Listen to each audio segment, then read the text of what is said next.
spring of 2012, Vladimir Vladimirovich Putin entered the Kremlin to start his third term as president of Russia. It had been a remarkable ascent. In just over 20 years, a journey from unemployed spy to modern-day czar.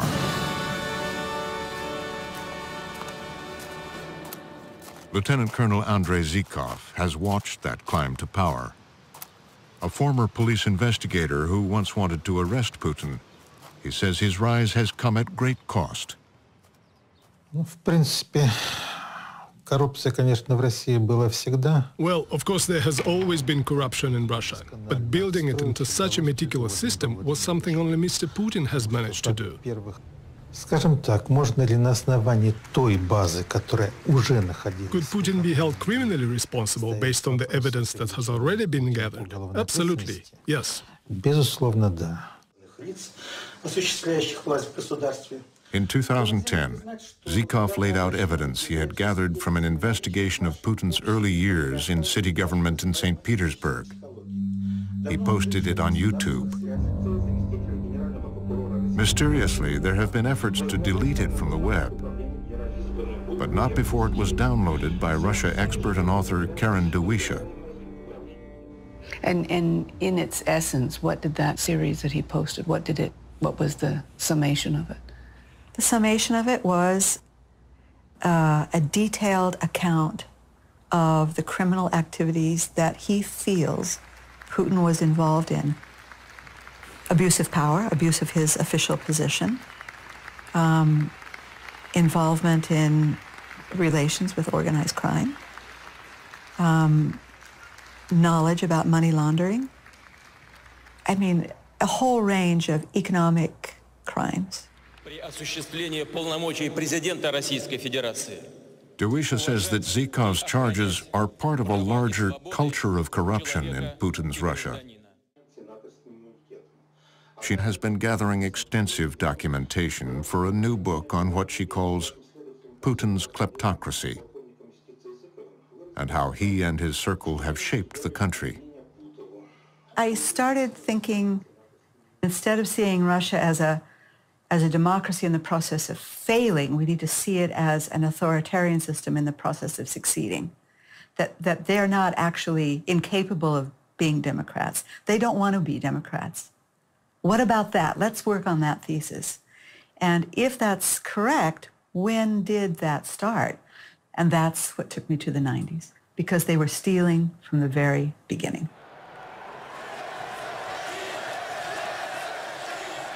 In 1990, the old Soviet system was collapsing. But what exactly would replace it wasn't clear. The uncertainty had a whole nation on edge. Among them was a young KGB officer named Vladimir Putin. He'd returned to his hometown of St. Petersburg from his posting in Dresden, East Germany, and he was looking for work.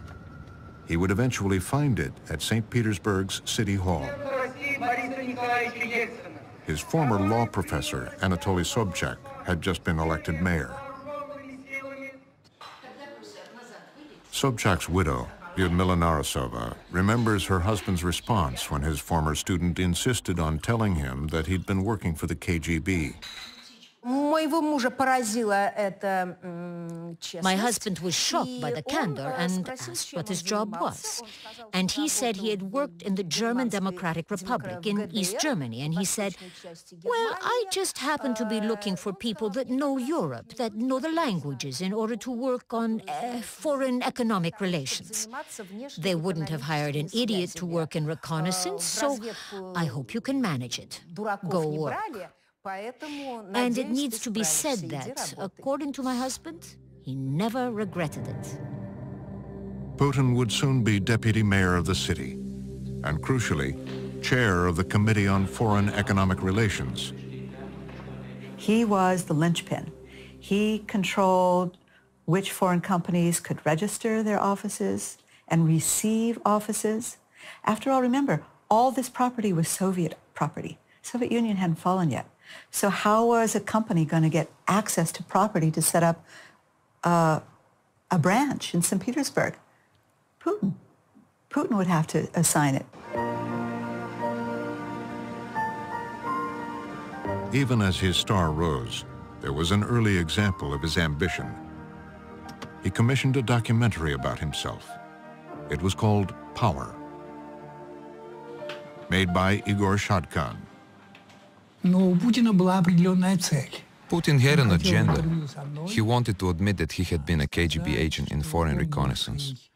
Но он занимался внешней разведкой. После окончания университета мне было предложено прийти на работу в органы Комитета государственной безопасности. For Putin, it was an effective way to out himself as a former member of the reviled KGB. But for Mayor Sobchak, Putin's past would prove useful. After all, he was running a city with a notorious criminal history, and according to prominent political analyst Stanislav Belkovsky, he needed someone who could work in its shadows. St. Petersburg called the bandit capital of Russia, gangster capital of Russia at that moment. And the mayor's office should communicate to those groupings some way. But of course, Anatoly Sobchak could not be involved in such contacts. And it was Vladimir Putin who was in charge. Когда я, кстати говоря, пришел к нему на съемку, то полная приемная его. When I arrived for the shoot, his entire lobby was full of foreigners. This included Finnish, Germans, and there was some agreement they were all coming to. Now the agreement for the most part was about food aid for St. Petersburg. Петербургу. Putin had his work cut out for him. The collapse of the Soviet Union brought terrible food shortages to St. Petersburg. The agricultural system was in chaos, and there was little foreign currency to buy food from abroad. To fill the shelves, a program was devised. Companies would be allocated raw materials like oil and minerals to be sold abroad, and the money was then used to buy food. In his film, the deputy mayor assured hungry residents food was on its way. Масло животного 2,2 тысяч тонн, молока сухого 2000 тонн. Значит, это фактически перекрывает все наши потребности. Но это впечатляет, я могу сказать откровенно, так? The trouble was, most of the promised food never arrived. Despair turned to anger, and then protests. A city councilor named Marina Salye was charged with investigating what had happened. Salye would eventually leave politics, disillusioned, and retreat to the countryside. But she kept all her documents. She says they show what went wrong in St. Petersburg in the 90s and who she believes was to blame. So without going into all the details, I'll tell you from this document signed by Putin. All 124 million disappeared without a trace. Without a trace. Because from this list of materials that I have listed, not a single gram of food came. And what happened was fly-by-night companies were set up. Many of his friends who are still around today were behind those companies. The goods went out, and incomplete or no shipments came back. So millions were made just in that episode alone. In the end, the St. Petersburg City Council approved Salye's recommendation to turn the case over to the prosecutors. We concluded that Putin and his assistant should be fired. Mrs. Sobchak dismisses the investigation as a political vendetta against her husband. I understand that all of the investigations, quote-unquote, that were being undertaken by the deputies were complete rubbish. It was just a way to somehow influence my husband to get rid of Putin. But Sobchak protected his deputy. The case of the missing food would never be prosecuted. And Putin would deny the charges and blamed the companies and other bureaucrats. A 6-hour drive west of St. Petersburg is the ancient Svyatogorsky Monastery. Andrei Zhykov says he comes here often to find peace. He is haunted by case 144128. It was an investigation into a construction company called 20th Trust, which had been registered by Putin's Economic Relations Committee. Lieutenant Colonel Zhykov was the top federal investigator in St. Petersburg and became convinced that crimes had been committed. So, $2.5 billion rubles were transferred to the company's account. The way it worked was the funds were supposed to be used for specific building projects, but ended up being used for completely different purposes.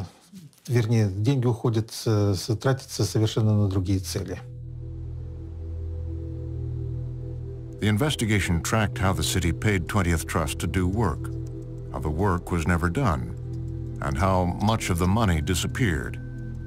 In one case, according to Zhykov, money was siphoned off by Putin and his friends to build vacation villas in Spain. It was theft. Sobchak and Putin should have been jailed and would be in jail, undoubtedly. Putin probably first and foremost, as the greatest number of documents and orders were signed by him. But Putin didn't go to jail. He went to Moscow. By 1996, he'd begun his rise in the Kremlin and was soon in a position to help his mentor. Back in St. Petersburg, Anatoly Sobchak had a problem. He'd just lost the election and was the subject of yet another corruption investigation. In 1996, when Sobchak stopped being mayor, as is often the case in the Russian elite, a lot of people immediately turned their backs on him. Vladimir Putin was nearly the only one that didn't do that. This time, Sobchak was questioned by prosecutors. But suddenly, he had a heart attack and was rushed to the hospital. So when my husband had the heart attack and it was hard to get him treatment because people were calling the chief cardiologist of the city who was treating him and telling him, "Don't treat Sobchak, let him die." That's when I decided to take him overseas for treatment. It was an orchestrated escape. Sobchak took off on a national holiday weekend aboard a private plane, apparently arranged by Vladimir Putin. Weeks later, he showed up in Paris, looking surprisingly healthy. Vladimir Putin helped me organize that, risking everything. Back in the Kremlin, Putin's loyalty to Sobchak had been duly noted. By 1999, an ailing Boris Yeltsin was nearing the end of his presidency and looking for a savior himself. His administration was the focus of a massive corruption investigation. Having parceled out much of Russia's wealth to a band of oligarchs and allowed aides and family members to enrich themselves in the process, there was fear in the Yeltsin camp about what might happen if his successor proved less than understanding. He'd already hired and fired 4 prime ministers before anointing Vladimir Putin. Well, I think what they saw in him was that he had protected Sobchak, and as they said, he didn't give up Sobchak, and he's not going to give us up. How vulnerable were they at the time? Very vulnerable. But there was a problem. Putin was a faceless bureaucrat unknown to the public who would have to win an election if he was to become president of the country and protector of the Yeltsin family. As in St. Petersburg, an instant biography was commissioned. Natalia Govokian was on the writing team. She now lives in Paris. What was the narrative that they wanted out? Just his everything. I mean, where he comes from, who is he, why he was in KGB. That was the main thing about him. He's the KGB man. That's all.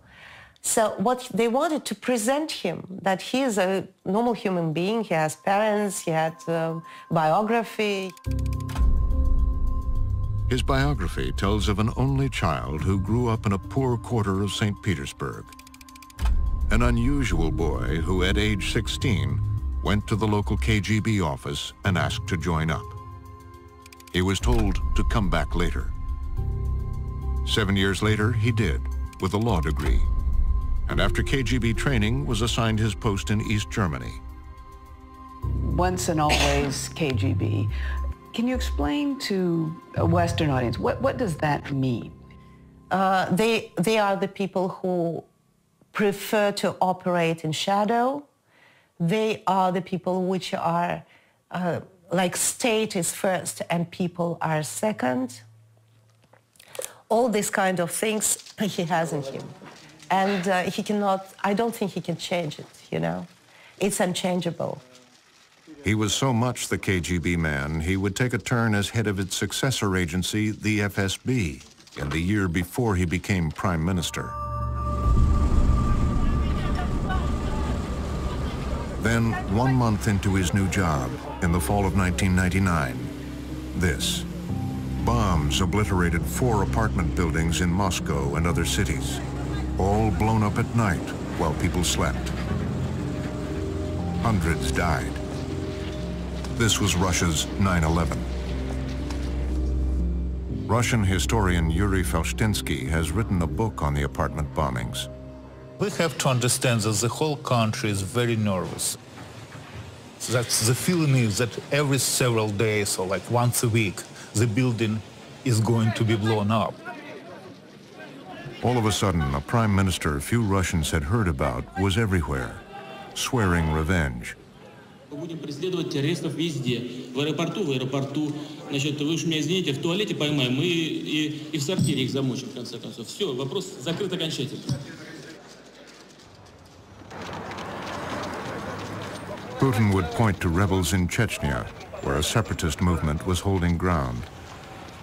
The Russian officials said that there was a Chechen trail in the apartment bombings. Not proof of Chechen involvement, a Chechen trail. It wasn't clear what that meant, but it was used in order to justify a new invasion of Chechnya. And Putin's invasion would be brutal.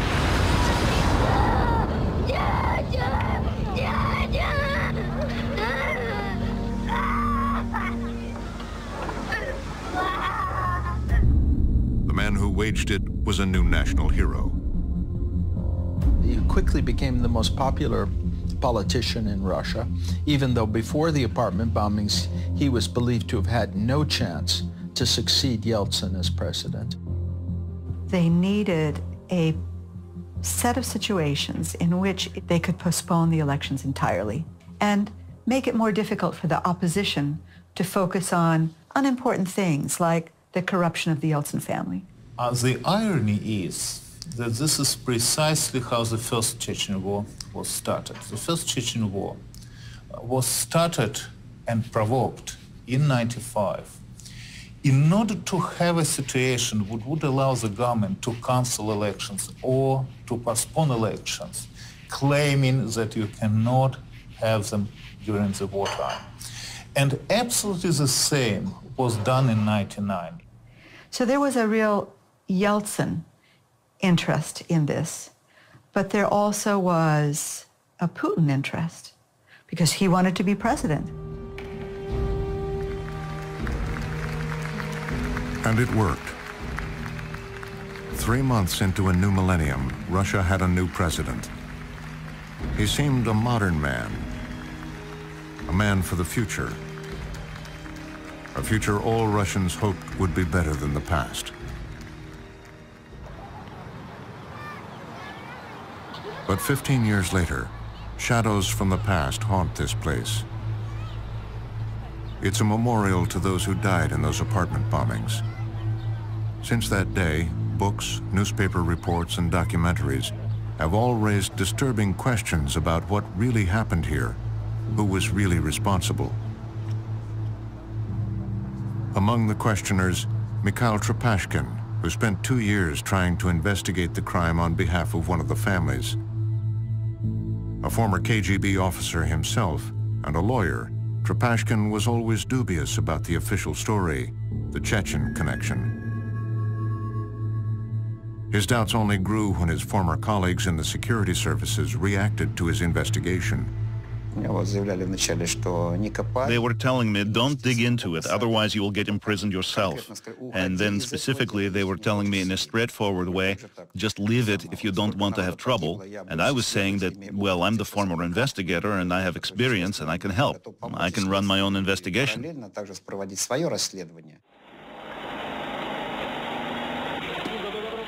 But there would be many obstacles placed in the way of an investigation. The Russian government destroyed all the evidence in the case of the earlier bombings. No sooner had the bombings taken place than bulldozers showed up to remove the rubble, including human remains.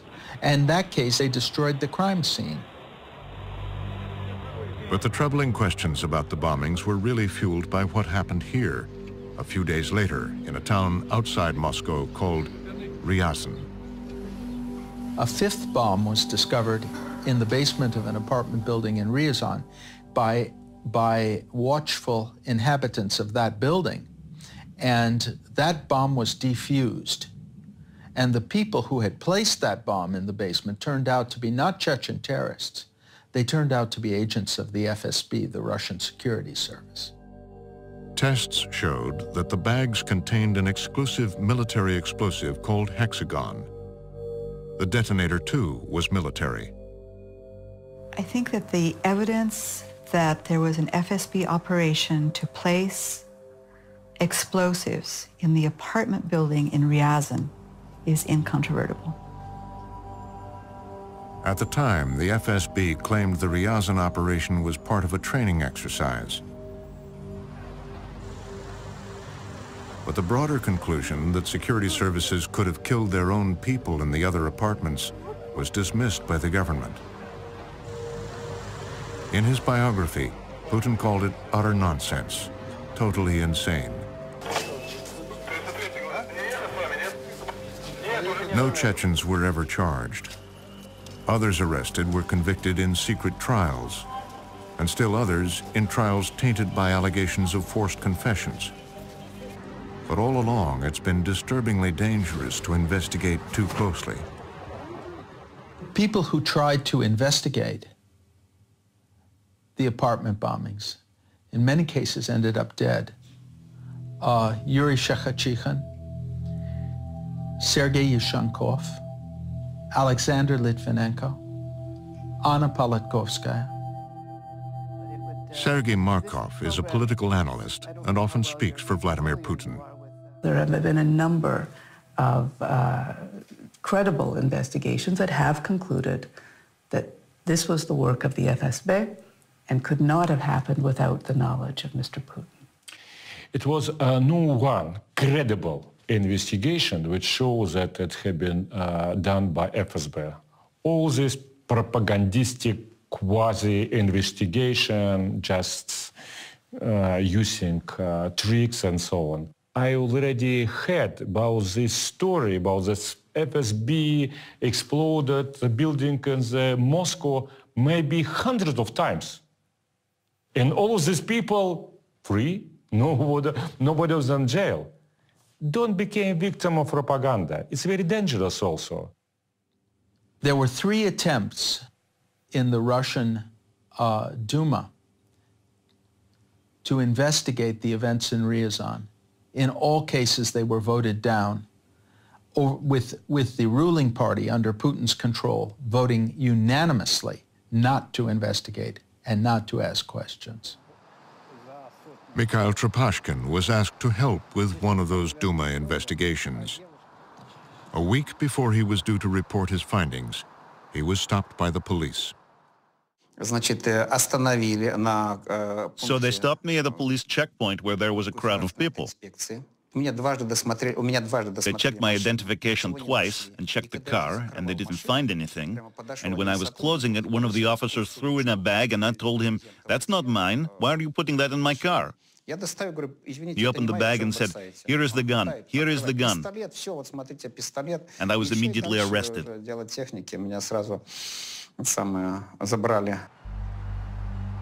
Trepashkin was sent to prison for 2 years. He came out and again spoke about his investigation of the apartment bombings and was arrested and jailed for another 2 years. Well, the apartment bombings saved the Yeltsin system. They saved the corrupt division of property that took place after the fall of the Soviet Union. They cost thousands of innocent lives, both Russian and Chechen, by starting a new war. They brought to power someone from the security services, and that's Putin, who, of course, had no interest in democracy. His first act as president was to grant his predecessor, Boris Yeltsin, immunity from prosecution. But Putin's administration would quickly ensure his own safety, too. Case number 144128, that corruption investigation in St. Petersburg, quietly went away. The Prosecutor General gave an order that the criminal case should be terminated. It was explained to us that criminal investigations are not pursued in relation to the president.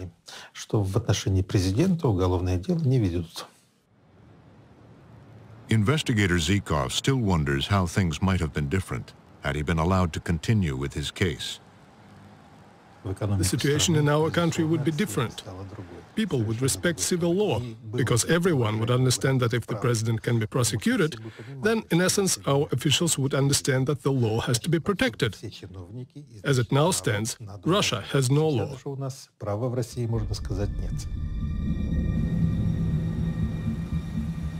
In the early years of his presidency, there was hope that Putin would live up to his billing and take Russia on a path closer to the West. Democratic, liberal, and capitalist. In 2003, he summoned the country's oligarchs to a meeting in St. Catherine's Hall in the Kremlin. Under Yeltsin, they'd become billionaires. Under Putin, they hoped for even more business and new legitimacy. On the left, the richest of all, Mikhail Khodorkovsky. I got the impression that he was a person of our generation. What do you mean by that, of our generation? Our parents' generation, they have a totalitarian view. Even if they're against it, as opposed to our generation, we're closer to the West. Khodorkovsky was concerned about a new U.S. anti-corruption law that would affect Russian companies doing business in America. That forced the heads of companies who wanted to list their shares on the market to sign a disclaimer that they don't allow corruption practices within their companies. At the same time, by 2003, corruption was already the key method of state governance used by the bureaucrats, and bureaucrats started to demand the kind of money that was impossible to hide. One has to make a choice, build companies that are open and list them, or do business Russian style. In other words, pay bribes, receive privileges, but remain within a closed system. We decided the question was worth discussing. Khodorkovsky asked if he could speak frankly, and made the case that it was time for Russia to change its ways. Масштабы коррупции в России, оцениваемые экспертами 4 организаций, приблизительно одинаковые, в районе 30 миллиардов оценивается долларов. As I understand it, what you were essentially doing with the television cameras running was accusing the president of Russia of running a corrupt state. Did not accuse him personally of corruption, and this is not how he took it. Yes, I did accuse his inner circle and him of creating a model that uses corruption as its backbone. And he told me that we too took part in creating that model. Putin reminded him that his oil company, Yukos, was facing tax problems. Надо отдать должное руководству компании ЮКОС. Она договорилась с налоговой службой, приняла все претензии и закрыла все проблемы, закрывает все проблемы с государством. Но как-то эти проблемы возникли. It was a veiled threat. в налоговую академию 4-5 человек идут. I did not argue with him. I said, we may have started that, but we must be the ones to end it. Did I realize it would provoke Putin's displeasure? Of course it did. But I thought he would choose the European model, and I was not the only one thinking that, because it was obviously more beneficial for the country. Khodorkovsky was also perceived as a political threat. He had been funding opposition parties and spending money to promote democracy. The meeting in the Kremlin had sealed his fate. He was arrested, his oil company dismantled, and divided among Putin loyalists. Russia's richest man would serve 10 years in a Siberian prison camp. Today he lives in exile in Switzerland and has no doubts about the system Putin put in place. At first he thought he could build a sort of a democratic model that he could control. A model like this does not exist, so he started to slide towards, at first, mild totalitarianism and then an increasingly harsh totalitarianism.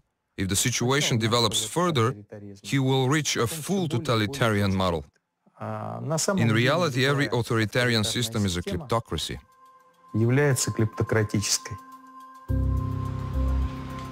Some early evidence of that kleptocracy and how it worked was found in 2003, when police raided the offices of a small company called Spag in a suburb of Frankfurt, Germany. Author and journalist Jürgen Roth has written extensively about the raid which targeted money laundering in several countries, allegedly by St. Petersburg's Tambovskaya mafia group. In this report, they mentioned the SPAC as a company who has close links to criminal organizations, the so-called Tambovskaya mafia in St. Petersburg, and Mr. Putin. And so it was money that was being laundered in Germany? Laundered in Germany through investments in real estate. Putin had been on Spag's advisory board since 1992 and had a close relationship to one of its principals. He only stepped aside when he became president.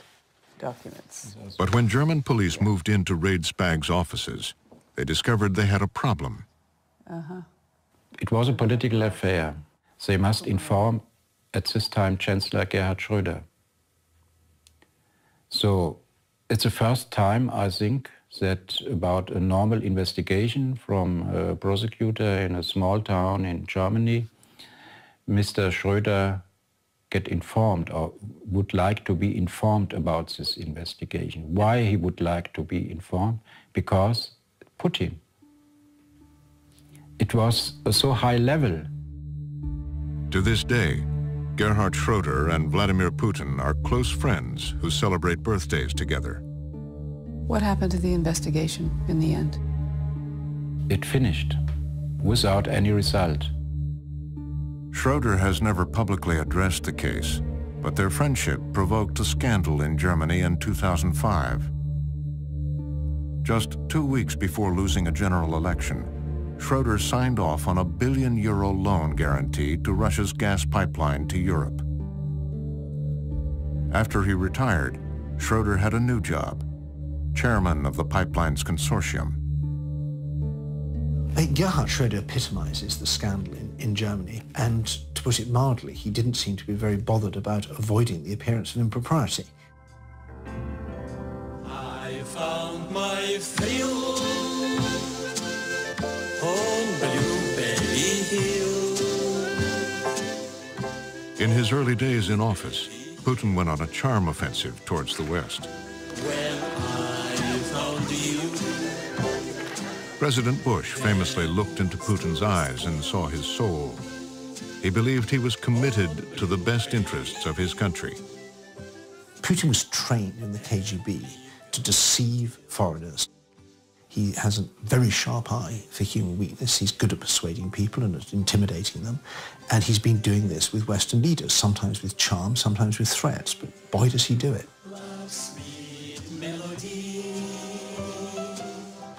Early on, British Prime Minister Tony Blair was charmed by him.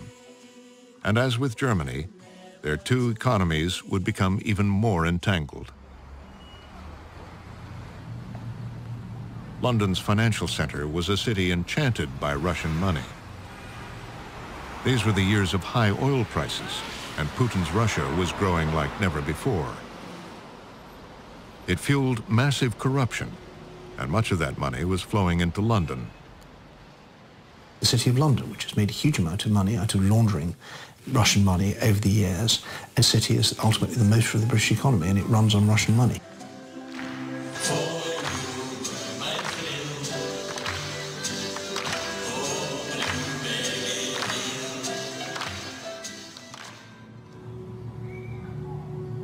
Valery Morozov is a Russian construction magnate who now lives in exile in London.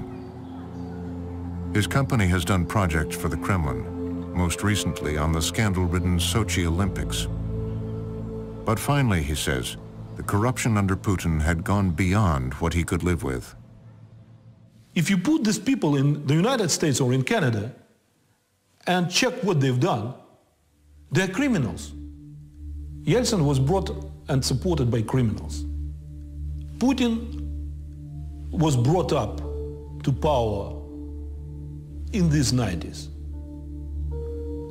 He had his own group, and it is called, when he came to Moscow and became prime minister and president, it was called Peter's Group. So he changed immediately the whole system, but not changed. He made it different. He made it in order. It is everywhere. It is a system. So the system is a system of mutual support and tribute. It's a pay-to-play system. If you are on a list of possible people who might be approached to be a member of the Duma, for example, you have to pay for your seat. Once you're in there, then you can turn around and charge businessmen to have line items in the budget. Same thing all across all sectors. Sergei Kolesnikov is another Russian tycoon who lives in exile. He fled to Tallinn, Estonia. He has intimate knowledge of how the system works and how, he says, corruption goes right to the top.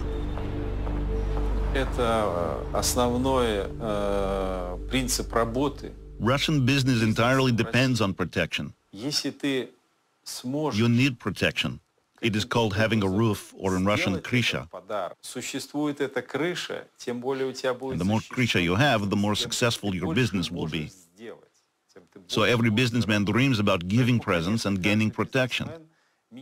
And if you give a present to the president, it's like having God himself watching your back.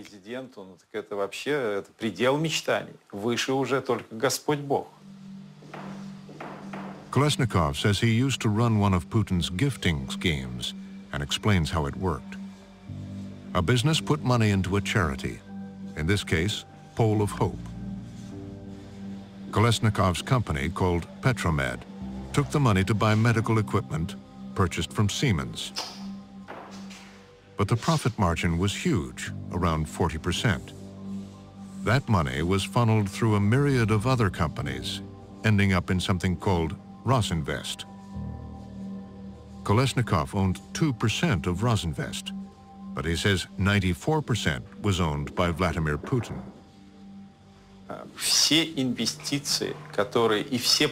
All investments, all projects of Rosinvest were only implemented if Putin said yes to it. So no activity would have been possible without his acknowledgement. Kolesnikov says in the beginning, the money was raised for a $20 million retirement home for the president. But then the president decided not to retire. At that point, Kolesnikov says he was told to divert even more money, and soon the retirement home had blossomed into a palace. Built on state land, it's a $250 million Italianate extravaganza overlooking the Black Sea near Sochi.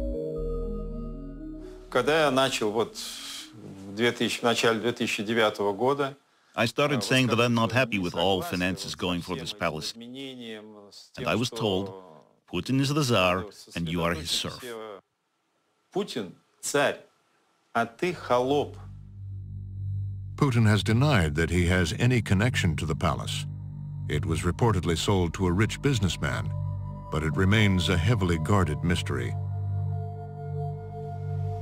Kolesnikov believes his scheme was only one of many ways to hide money for Putin through proxies. How much is a matter of speculation and some educated guesswork.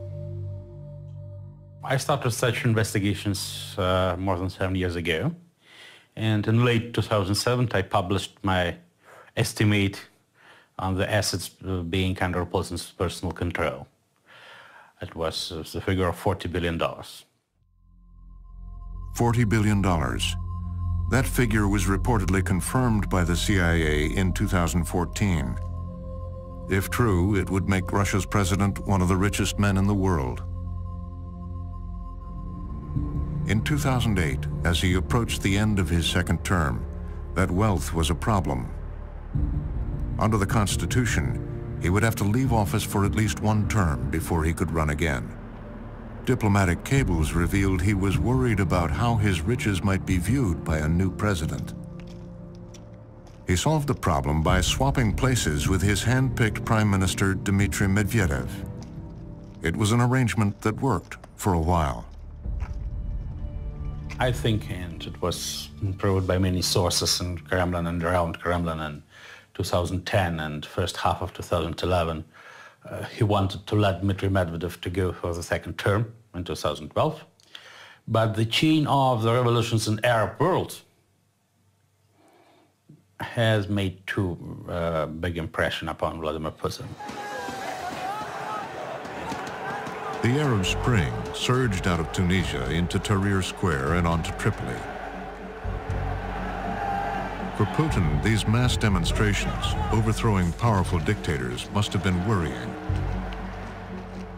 It was the first stage of his coming to understanding that he could never quit the post because it's the destiny of Gaddafi could be waiting for him.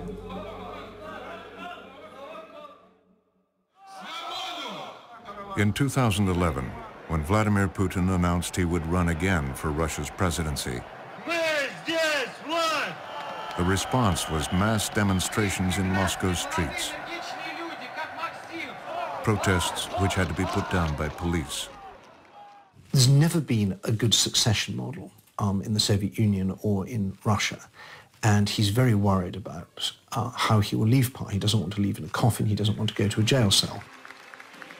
He has got so many guilty secrets, so much money's been stolen, so many people have been killed, that he doesn't really trust anyone to keep him safe if he steps down from power.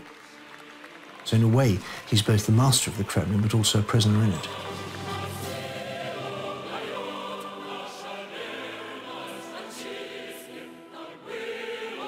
In 2012, Putin moved Medvedev aside and took back the presidency in a Kremlin-controlled election.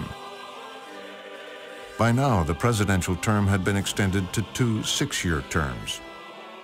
Vladimir Putin could remain in power until 2024.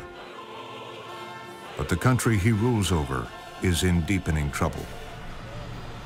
In Russia's cities, there is a veneer of prosperity left over from the earlier days of high oil prices. But the economy has been pillaged. And in the vast reaches where the majority of Russians live, deep poverty stubbornly prevails.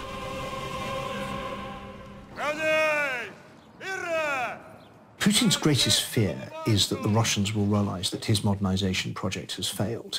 He came into power promising to make Russia into a modern Western country, and it's still basically a corrupt, backward country. The bottom line, just to put it with 2 numbers is all we need. The median or the midpoint wealth for the average Russian is $871, according to Credit Suisse. Very neutral report. $871 means half the population has more than that in wealth and half the population has less. Median wealth in India, over $1,000. So the average Russian is poorer than the average Indian. So that's one number, 871. The other number is 110. 110 individuals own 35% of the wealth of Russia. They are the most unequal country by far in the world. Now, to distract from that, a very powerful tool he's got is anti-Westernism, blame the West for everything that's going wrong, and couple that with a very powerful propaganda machine where all the mass media is under Kremlin control, and he's in a very good position. He has a very strong sense of entitlement that Russia had stuff taken away from it during the Soviet collapse, and Russia has the right to get it back.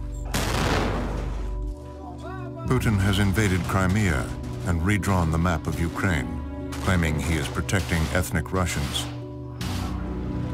According to a spokesman, it is a justifiable response to Western encroachment on territories the Soviet Union once held. Look at Latvia, Estonia, which became full members of European Union and NATO, but they're not independent. Ethnic Russians under the clear discrimination in those countries. And look at what happened with Ukraine. United States all this year supported de-Russification. If you're Russian, you can be killed. If you're Russians, your civil rights would not be protected.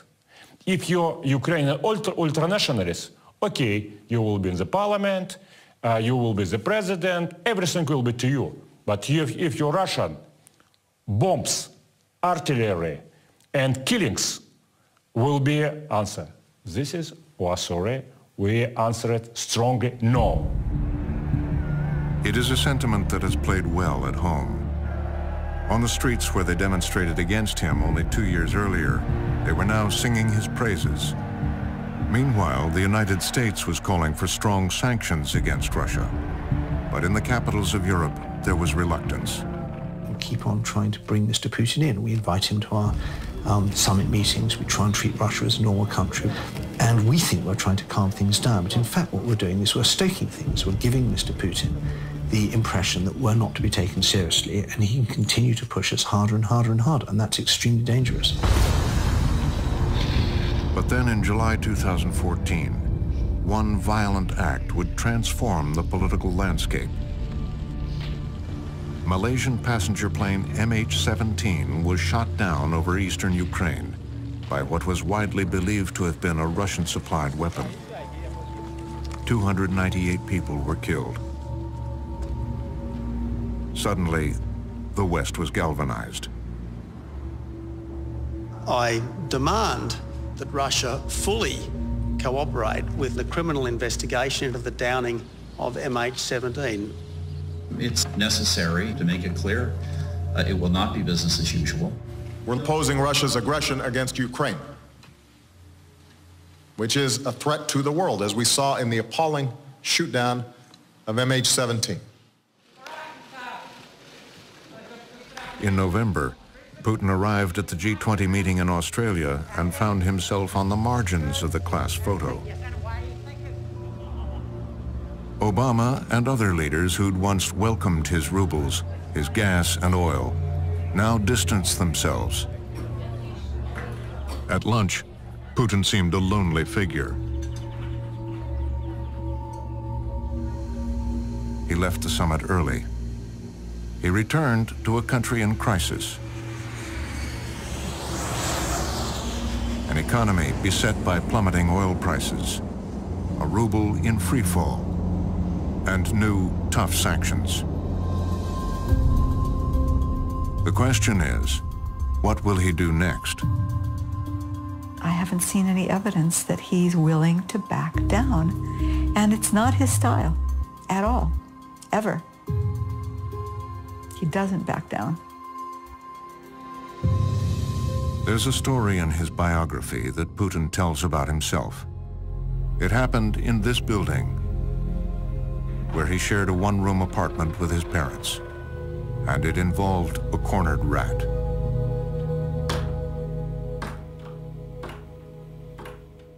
He said that I learned very good, I learned forever. Don't try to push somebody into the corner. they will jump.